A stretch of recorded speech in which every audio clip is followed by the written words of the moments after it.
The process of cooking at home is a lengthy, arduous, laborious thing, spicy in all the right places.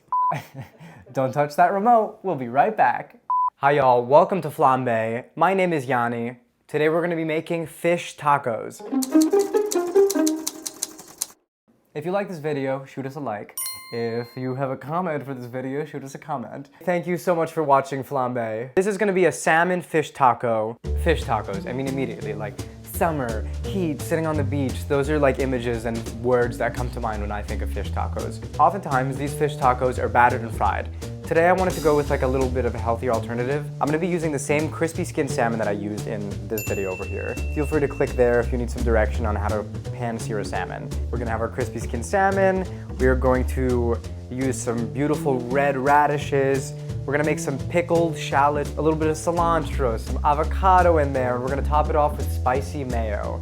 So let's work on our fillings. I'm gonna start with our pickled shallots. Okay, so let's start. I put some water in the kettle. We're just gonna bring this to a boil. We're gonna pour it over and soften the shallots after we slice them. I'm gonna adjust the setting so it's thicker than I would use with the radishes. Oh, this is a protective glove. I have sliced my finger on this mandolin before. It's uncomfy. It's more than uncomfy, it's painful. This is about the thickness that we're gonna be going for. So I usually hold this on an angle with my non-dominant hand and just run whatever I'm slicing down the mandolin. Its blades are super, super sharp, so you won't even, whoops. This should be sharp enough that it should do most of the work. Take these, pop them in this bowl. This is boiling. I'm just gonna take this and pour it over these vegetables here. This is gonna soften all of these. I'm gonna let this cool. We'll come back to it and then throw the rest of the pieces in. Ow, oh, hot. It's literally boiling water. What is wrong with me? All right, so step 2. I'm gonna use short grain white rice. I'm gonna make about a cup of this. Short grain rice versus long grain rice. Short grain rice tends to be stickier than long grain rice. Like long grain rice is jasmine and basmati. And this I usually associate and this I usually associate with sushi rice. Let's rinse this. You wanna remove the outside starchy layer of the rice. You wanna go until that runs clear, really. 2 times the volume of rice in water. So we're gonna toss this on the stove. A little bit of salt. For this, I'm just gonna use dissolvable dashi stock. Normally I make my dashi from scratch. I combine kelp and bonito flakes. This you can find at like any Japanese store. It is the basis of Japanese cooking. I'm gonna let this come to a boil. I'll revisit later. This is cooled down to about room temperature. It's a little warm, but I think I'm ready to take it out. I'm just gonna take this over to the sink. I am going to dump the water. I will pour in some apple cider vinegar. This is just like a quick pickle recipe. This should be ready in about 30 minutes. I'm gonna throw in a little bit of sugar, a little bit of salt, a little more. I'm gonna cut a lime in half. Okay, this is boiling. I'm gonna reduce it to a simmer. I don't have a cover for it, so I'm just gonna use another pot. It works just as fine. What we're gonna do for now. Now in here, I'm gonna squeeze half this lime.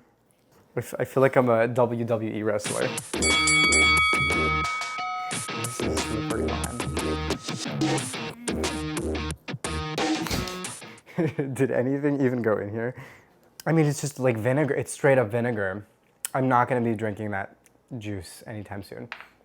I'm gonna reduce this so it's even thinner than we used on the shallots. I want teeny tiny slivers. Oh, beautiful.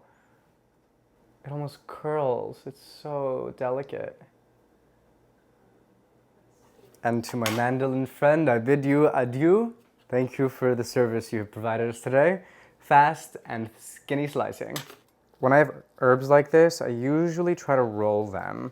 I think it's a really nice way to kind of grab hold of everything and not let things get too out of control.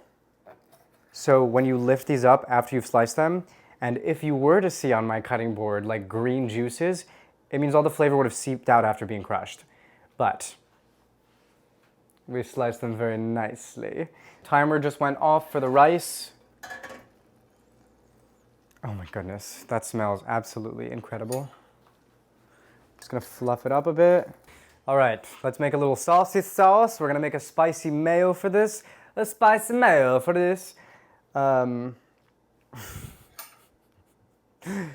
pour our mayonnaise in. Oh, is this, I know this is weird. I think it's so cute to do this. Like, we have all these gorgeous glasses. Why do you have to put drinks in them? I've had dinner parties when I have had full kitchens, and like, I love just using like cute glasses for drinks for other things, especially for tacos, to have like a bunch of these out on the table and you just pick what you want. Okay, I'm gonna throw in just a little bit of lime.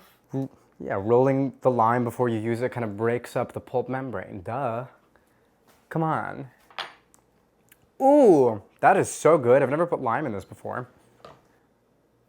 I'm gonna peel some of the skin back.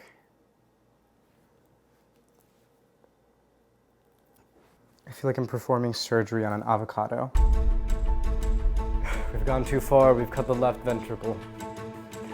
Did I sound like a doctor when I said that? Tell my surgeons out there, I know what it's like to go too deep and cut the left ventricle. Yeah, I've watched Grey's Anatomy. I know what I'm talking about. I learned about what intubation is from that show. I know that Code Blue is dying. Their heart has stopped, they are technically dead. Are you looking it up? You don't believe me? Ooh, boom! Cardiac or respiratory arrest. Why, here I have some beautiful corn tortillas. We're gonna throw them directly on the gas flame and it's gonna char them just a little bit. I'm gonna lower these a little bit. Pop them on. Does this pose a health risk? It's like carbon dioxide and oxygen. Why does it make a difference? Carbon monoxide is produced from the food burning. So if we're charring this. From the food burning? Yeah, so like when you burn toast and it's black. So I'm like, what would be any different with this and charring it? Ooh, my goodness, look at this color. I'm gonna take a little Himalayan salt and season this avocado. Whew, that's too much, okay.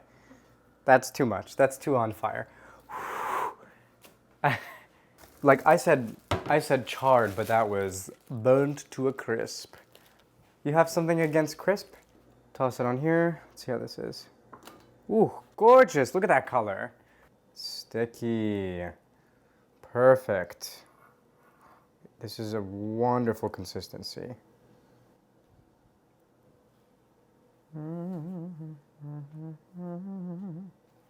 This came out so beautifully. I don't know if you can see, but the color totally changed in the red onions. They kind of become opaque now. A martini glass.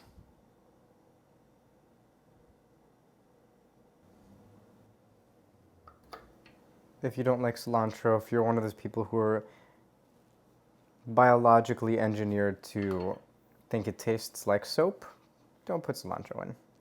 Just a little more lime to top it all off. Okay, we've constructed the thing. Now let us try it. Let's see.